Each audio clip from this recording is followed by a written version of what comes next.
It's becoming more and more a priority every day. In the last couple of years, we've been seeing kickoff meetings where doc control is one of the first topics.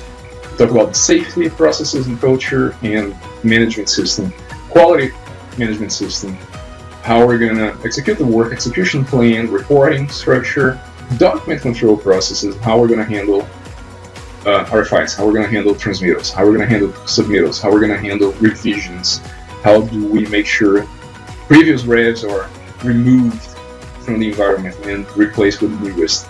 That's becoming more and more a recurring topic that we enforce, but we're also seeing owners enforcing. Hey, before we kick off, before you guys mobilize and start executing the work, let's talk about doc control and how that's going to be handled. And my experience and our experience here at CCC, there's very little resistance between teams, across teams, to make sure that there's a well-defined, agreed upon process for doc control.